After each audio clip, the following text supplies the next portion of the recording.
ഓണം പൊന്നോണം കേരളത്തിൻ്റെ സ്വന്തം. മാവേലി നാട് വാണിടും കാലം മനുഷ്യരെല്ലാവരും ഒന്നുപോലെ. ആമോദത്തോടെ വസിച്ചിടും കാലം ആപത്തങ്ങാർക്കും ഒട്ടില്ലതാനും. എല്ലാവരും ഓർക്കുന്ന ഈ പദ്യശകലം എവിടുന്ന് കിട്ടി? അത് സഹോദരൻ അയ്യപ്പൻ്റെതാണ്.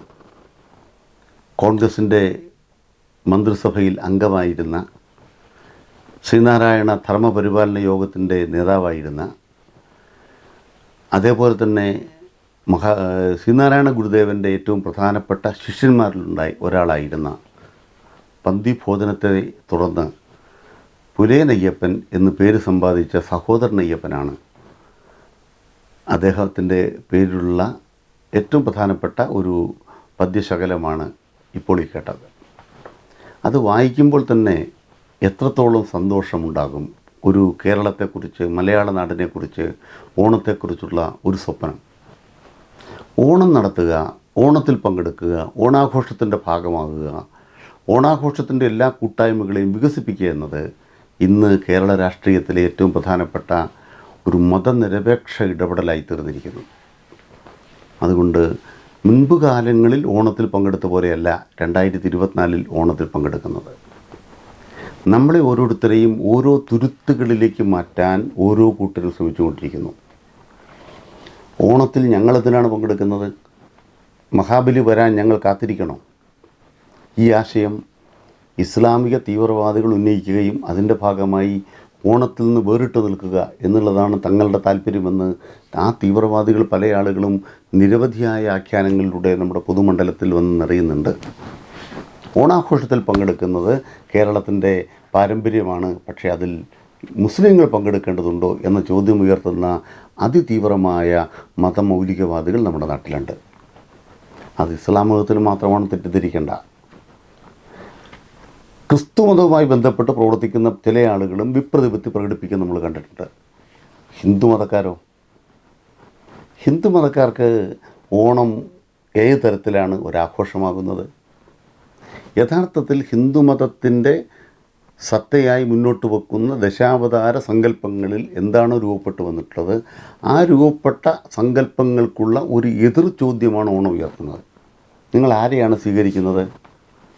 തോറ്റുപോയ രാജാവിനെയോ, ചവിട്ടിയരയ്ക്കപ്പെട്ട രാജാവിനെയോ, ചവിട്ടി താഴ്ത്തപ്പെട്ട രാജാവിനെയോ? മഹാബലി കേരളം ഭരിച്ചിരുന്നോ? ഇന്ന് കേരള പഠനം അവസാനമായി എത്തി നിൽക്കുന്നത് പട്ടണം ഉത്ഖനനത്തിലാണ്.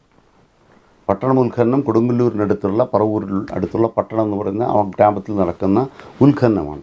ആ ഉത്ഖനനത്തിൽ കണ്ടെത്തിയൊരു കാര്യം, ഈ കേരളത്തിൻ്റെ പഴയകാല ജീവിതം എന്ന് പറയുന്നത് ആയുധങ്ങളില്ലാത്ത, ദൈവങ്ങളില്ലാതിരുന്ന കേരളമാണ് എന്നാണ്. അപ്പോൾ പരശുരാമന് മഴു വരുന്നിട്ടുണ്ടെങ്കിൽ മഴുകൊള്ളൊരു കേരളം ഉണ്ടാകണ്ടേ? മഴു കേരളത്തിന് അപരിചിതമായിരുന്നു. പരശുരാമനെ പോലുള്ള ദൈവങ്ങളും കേരളത്തിന് അപരിചിതമായിരുന്നു. അതാണ് മണ്ണിനടിയിലെ അടരുകളിൽ നിന്നും നമ്മളിപ്പോൾ കണ്ടെത്തിക്കൊണ്ടിരിക്കുന്നത്. അപ്പോൾ പരശുരാമൻ്റെ കഥ വരുന്ന മുമ്പൊരു കേരളമുണ്ട്.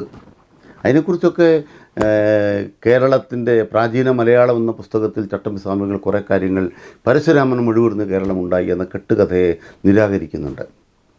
ഇവിടെ ആ കഥ വരുമ്പോൾ അതിലൊരു ഭാഗം എന്ന് പറയുന്നത് വാമനം വരികയാണ്. വാമനം വരുമ്പോൾ വാമനം ഇവിടെ ഉണ്ടായിരുന്നൊരു ഭരണത്തെ ചവിട്ടിത്താഴ്ത്തി. ആ ചവിട്ടിത്താഴ്ത്തിയ ഭരണത്തിന് നേതൃത്വം വഹിച്ചിരുന്ന മഹാരാജാവ് വീണ്ടും വരുന്നു. അത് ഞങ്ങൾക്ക് സന്തോഷമുള്ള കാലമാണ്. ഇതാണ് ഓണവുമായി ബന്ധപ്പെട്ട ഒരു കഥ പറയുന്നത്. അതിനു മുമ്പുള്ള കാലം എന്ന് പറയുന്നത് ഇവിടെ തുല്യതയുള്ള കാലമായിരുന്നു. അപ്പോൾ വാമനം വരുന്നതോടുകൂടിയാണ് തുല്യത ഇല്ലാതെയായത് എന്നാണ് ഓണത്തിൻ്റെ ഏറ്റവും പ്രധാനപ്പെട്ട സന്ദേശം. അതുകൊണ്ട് വാമനനെയാണ് സ്വീകരിക്കേണ്ടത്, മഹാബലിയാണ് സ്വീകരിക്കേണ്ടത്. എല്ലാ ദിവസവും മഹാബലി നമ്മളോടൊപ്പം ഉണ്ടാകട്ടെ, എല്ലാ ദിവസവും ഓണമാകട്ടെ എന്ന് ആശംസിക്കുമ്പോൾ അതല്ലേ വേണ്ടത്? അല്ല, 364 ദിവസം നമ്മൾ വാമനനെ പൂജിക്കുകയും ഒരു ദിവസം മഹാബലിയെ പൂജിക്കുകയും ചെയ്യുന്നതിൽ എന്ത് കാര്യം? മഹാബലിയുടെ രാജ്യം വരണമേ എന്ന് സഹോദരൻ അയ്യപ്പന് പറയുമ്പം അതിനർത്ഥം എന്താണ്? അതിനർത്ഥം മഹാബലിയാണ് ആരാധിക്കപ്പെടേണ്ടത്, വാമന അല്ല എന്നുള്ളതല്ലേ? പക്ഷെ വാമന രാഷ്ട്രീയം കേരളത്തിൽ പിടിമുറുക്കുകയാണ്. വാമന രാഷ്ട്രീയം കേരളത്തിൽ പിടിമുറുക്കുമ്പോൾ നമ്മുടെ കേരളത്തിൽ പ്രവർത്തിച്ചു കൊണ്ടിരിക്കുന്ന വർഗീയ ശക്തികളിൽ 3 കൂട്ടർക്കും, അത് ഇസ്ലാമിക മതരാഷ്ട്രീയം കൈകാര്യം ചെയ്യുന്നവർക്കാണെങ്കിലും ഹിന്ദു മതത്തിൻ്റെ പേരിലുള്ള മതരാഷ്ട്രീയം കൈകാര്യം ചെയ്യുന്ന RSSനും സംഘപരിവാറിനുമാണെങ്കിലും അതുപോലെ തന്നെ ക്രിസ്തുമതവുമായി ബന്ധപ്പെട്ട് സങ്കുചിത താല്പര്യങ്ങൾ കൈകാര്യം ചെയ്യുന്ന കൂട്ടർക്കാണെങ്കിലും ഈ മൂന്ന് കൂട്ടർക്കും പൊതുമണ്ഡലത്തിൽ എല്ലാവരും ഒരുമിക്കുന്ന ഓണം സ്വീകാര്യമല്ല. അതാണ് അവരുടെ പ്രശ്നം. കേരളമെമ്പാടും ഞങ്ങൾ ഈ ഒരു കൊല്ലക്കാലം എത്രയോ വർഗീയ വിഭജനം നടത്തി. നാരായണത്ത് ഭ്രാന്തൻ കല്ലുരുട്ടി കയറ്റുന്ന പോലെ ഞങ്ങളിങ്ങനെ 364 ദിവസവും കല്ലുരുട്ടി ഉരുട്ടി ഉരുട്ടി ഉരുട്ടി ഉരുട്ടി കയറ്റുകയാണ്. 365 ദിവസം മഹാബലി ഇങ്ങ് വരികയാണ്. മഹാബലി വന്നു കഴിഞ്ഞാൽ ഞങ്ങളുണ്ടാക്കിയ വർഗീയ വിഭജനത്തിൻ്റെ കേരളത്തെ ഐക്യ കേരളമാക്കി മാറ്റി തീർക്കുന്ന പ്രക്രിയ മഹാബലി നടത്തുന്നതോടുകൂടി ഞങ്ങൾ വെള്ളം കോരുത് വെറുതെയായി. ഇതാണ് വർഗീയ ശക്തികളുടെ പരിഭവം. അതുകൊണ്ട് മഹാബലി വരരുത്, മഹാബലിയുടെ രാഷ്ട്രീയം വരരുത്. ഓണാഘോഷം നടത്തുക എന്ന് പറയുന്നത് ഇന്ന് ഗ്രാമങ്ങളിൽ, റെസിഡൻസ് അസോസിയേഷനുകളിൽ, അതുപോലെ വിവിധ സംഘടനകളിൽ, സർക്കാർ ജീവനക്കാർക്കിടയിലൊക്കെ വിവിധ തരത്തിൽ പരിപാടികൾ നടന്നുകൊണ്ടിരിക്കുകയാണ്. എല്ലാ ഇടങ്ങളിലും പരിപാടികൾ നടത്തണം. ഓണത്തിൻ്റെ ഭാഗമായി അയലോക്കക്കാർ ഒരുമിക്കണം, ചുറ്റുപാടുള്ളവർ സൗഹൃദങ്ങൾ പങ്കിടണം. മുമ്പുകാലത്ത് ഓണപ്പൊട്ടന്മാരുടെ യാത്രയുണ്ട്. ഓണവുമായി ബന്ധപ്പെട്ട നിരവധിയായ ആചാരസമ്പന്നമായ പല കാര്യങ്ങളുണ്ട്. പഴയകാലത്തെ സമൃദ്ധിയെക്കുറിച്ചൊക്കെ പറയുമ്പോൾ നമ്മൾ ആലോചിക്കേണ്ടത്, ഉദാരന്മാരായ ജന്മിമാർ ഓണം വരുമ്പോൾ തങ്ങളുടെ കീഴിലുള്ള കുടിയാന്മാർക്ക് ഒരു വസ്ത്രം വാങ്ങിച്ചു കൊടുക്കും, അവർക്ക് എണ്ണ കൊടുക്കും, അവർക്ക് എന്തെങ്കിലും മറ്റു കാര്യങ്ങൾ കൊടുക്കും, പണക്കിഴി കൊടുക്കും, തുടങ്ങി ഇത്രയും ഉദാരത പറയുന്നുണ്ട്. 364 ദിവസവും ചൂഷണം നടത്തുകയും 365 ദിവസം ഒരു ദിവസം ഓണത്തിന് വേണ്ടി ഉദാരന്മാരാകുകയും ചെയ്യുന്ന ജന്മിത്വത്തിൻ്റെ ഒരു പ്രത്യേക നീതിയെക്കുറിച്ചാണ് പല ആളുകളും പാടിപ്പുകഴ്ത്തിക്കൊണ്ടിരിക്കുന്നത്. അവിടെയാണ് കേരളത്തിലെ കമ്മ്യൂണിസ്റ്റുകാർ ചെയ്തത്. ആ ജന്മിത്വത്തെ ഇല്ലാതെയാക്കി എല്ലാവർക്കും ഓണമുണ്ണാൻ കഴിയുന്ന ഒരു ഭൗതിക ജീവിത പരിസരമുണ്ടാക്കി. ഓണാഘോഷങ്ങളിൽ ഇടതുപക്ഷ ജനാധിപത്യ സർക്കാർ, LDF സർക്കാരുകൾ എപ്പോഴും ശ്രദ്ധിക്കുന്നത് എന്തിനാണ്? ആ കാലഘട്ടം സമൃദ്ധമാക്കാൻ മനുഷ്യന് കഴിയണം.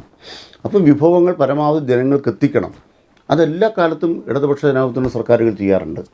2024 ഈ ഓണം അതിസമൃദ്ധമാകത്തക്ക വിധം പെൻഷനുകളുടെ കുടിശ്ശിക കൊടുക്കുന്നത്, പരാതികളില്ലാതെ എല്ലാവർക്കും എല്ലാ കാര്യങ്ങളും ചെയ്യാൻ കഴിയുന്നത്, പ്രതിപക്ഷത്തു നിന്നുള്ളവർക്ക് ഒരു വാക്ക് കൊണ്ടുപോലും കേരള സർക്കാർ ഓണവുമായി ബന്ധപ്പെട്ട് വീഴ്ച വരുത്തിയെന്ന് പറയാനാകാത്ത വിധമുള്ള നേട്ടങ്ങൾ നേടാൻ കേരളത്തിന് കഴിച്ചിട്ടുണ്ട്.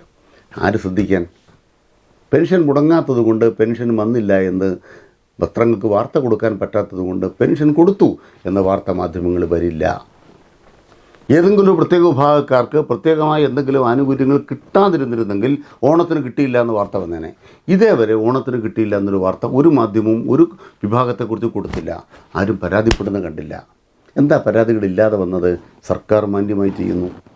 ഇങ്ങനെ ചെയ്യുന്നൊരു കേരളത്തെ ഓണത്തിൻ്റെ ഭാഗമായി നമ്മുടെ ഒരു സാംസ്കാരിക ഇടമെന്ന നിലയ്ക്ക്, എല്ലാവരും ഒന്നിച്ചു ചേരുന്ന ഇടമെന്ന നിലയ്ക്ക്, ജാതിയും മതവും ഇല്ലാതെ അതിനപ്പുറം ഒരുമിച്ച് ചേരുന്ന ഇടമെന്ന നിലയ്ക്ക് വികസിപ്പിക്കണമെന്നാണ് ഓണസങ്കല്പം. നമുക്കെന്തുകൊണ്ട് 365 ദിവസവും ഓണമായിക്കൂടാ?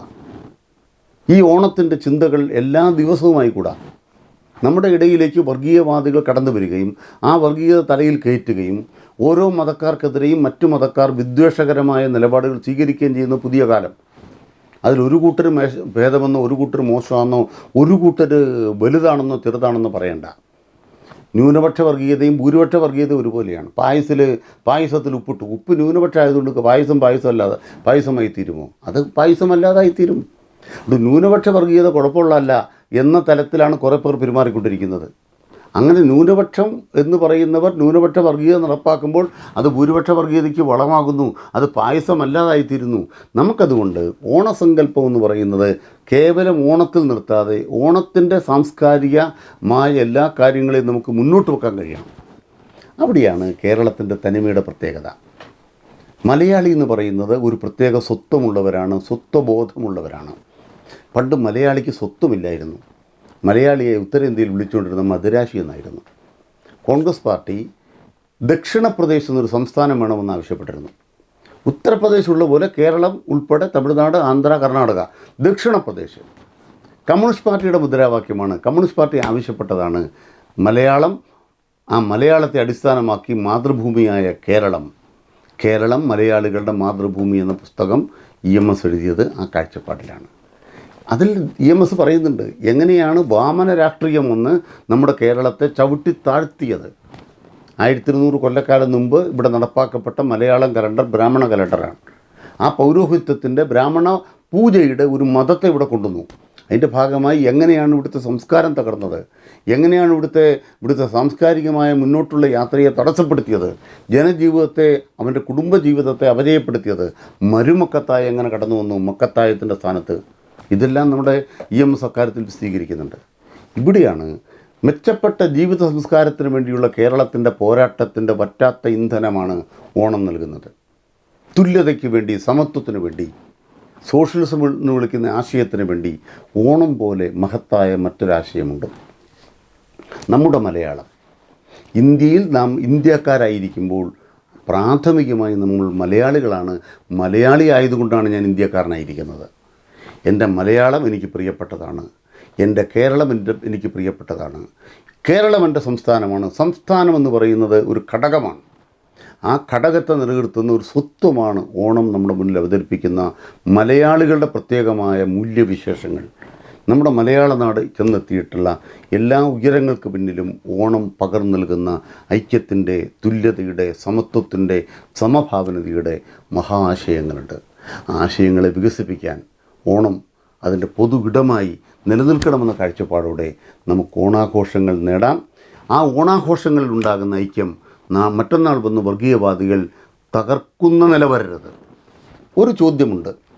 നമ്മുടെ കേരളത്തിൽ ഞങ്ങളുടെയൊക്കെ ചെറുപ്പകാലത്ത് ഇന്ന് കാണുന്ന ബാലഗോകുലം സംഘടിപ്പിക്കുന്ന ശ്രീകൃഷ്ണ ജയന്തികൾ ഉണ്ടായിരുന്നില്ല. ഞങ്ങളുടെയൊക്കെ തൊട്ടടുത്ത അമ്പലത്തിൽ, ശ്രീകൃഷ്ണൻ്റെ അമ്പലത്തിൽ ആ ദിവസങ്ങളിൽ ജന്മാഷ്ടമിയുടെ പരിപാടിയാണ്. അതിൻ്റെ ഭാഗമായിട്ട് അവിടെ ആനയെഴുന്നള്ളിപ്പുണ്ടാവും. അവിടേക്ക് അമ്പലത്തിലേക്ക് പൂജയുമായിട്ട് പോകും. ഞങ്ങളൊക്കെ ചെറുപ്പത്തിൽ പൂക്കളുമായി അമ്പലത്തിൽ പോയി ആ സമയത്ത് പങ്കെടുക്കുകയൊക്കെ ചെയ്തിട്ടുണ്ട്. വൈകുന്നേരം 5 മണിക്കാണ് ആ സമയത്ത് പ്രത്യേക പൂജയൊക്കെ ഉണ്ടായിരുന്നത്. ഇപ്പം ആ പൂജകളൊക്കെ അവിടെ ഉണ്ട്, അമ്പലങ്ങളവിടെയൊക്കെ തന്നെയുണ്ട്, കാര്യങ്ങൾ നടക്കുന്നുണ്ട്. അതിനെ തട്ടിമാറ്റിക്കൊണ്ട്, അമ്പലങ്ങളിലെ പരിപാടികളെ തട്ടിമാറ്റിക്കൊണ്ട് ബാലഗോകുലം RSSൻ്റെ കൊടി ഉപയോഗിച്ച് രാഷ്ട്രീയമായ കാര്യങ്ങൾ നടത്തുന്നു. ബാലഗോകുലം RSSൻ്റെ സംഘടനയാണ്. അത് BJP ഒരു രാഷ്ട്രീയ പാർട്ടി പ്രവർത്തിക്കുന്ന RSS എന്ന് പറയുന്ന ഒരു പ്രസ്ഥാനത്തിൻ്റെ ഒരു സംഘടനയാണ് ബാലഗോകുലം. അത് സ്വതന്ത്ര സംഘടനയല്ല. അവരുടെ ലക്ഷ്യമെന്ന് പറയുന്നത് നമ്മുടെ സമൂഹത്തിനകത്ത് തുല്യത ഉണ്ടാക്കാനല്ല. അവർ ശ്രീകൃഷ്ണ ജയന്തി ആഘോഷിക്കുന്നതിൻ്റെ ലക്ഷ്യം വിഭജനമാണ്. അവർ ഇത്തവണ ഗണേശോത്സവങ്ങൾ സംഘടിതമായിട്ട് തുടങ്ങാൻ ആരംഭിച്ചിരിക്കുന്നു. ഇത്തവണ RSS നിരവധി ഗണേശോത്സവങ്ങൾ നടത്തി. നമ്മുടെ പ്രതിപക്ഷ നേതാവ് പതിവ് പോലെ RSSൻ്റെ എല്ലാ പരിപാടിയിലും പങ്കെടുക്കുന്ന പോലെ ഇത്തവണയും ഗണേശോത്സവത്തിൽ പങ്കെടുത്തിട്ടുണ്ട്. എന്താണ് ഗണേശോത്സവത്തിൻ്റെ ഇത്തവണത്തെ പ്രസക്തി? നമ്മുടെ നാട്ടിൽ എത്രയോ ഗണപതി കോവിലുകളുണ്ട്. കൊട്ടാരക്കര ഗണപതി ക്ഷേത്രം, ആർക്കാണ് തർക്കം? ആ ഗണപതിയെ ആരാധിക്കുന്ന എത്രയോ മനുഷ്യർ നമ്മുടെ നാട്ടിലുണ്ട്. ആനയിരുത്തി പൂജകൾ പോലെ ഗണപതിയെ മനസ്സിൽ ധ്യാനിച്ചുകൊണ്ട് ആനയിരുത്തി പൂജകൾ നടത്തുന്ന അമ്പലങ്ങളുണ്ട്. ഗജമേളകൾ നടന്നുകൊണ്ടിരിക്കുന്നുണ്ട്. RSSൻ്റെ പ്രത്യേകം കച്ചിട്ട് വേണോ? RSSകാർ രാഷ്ട്രീയമായി ഗണപതി ഉത്സവങ്ങളെ, ഗണേശോത്സവങ്ങളെ സംഘടിപ്പിക്കുന്നു.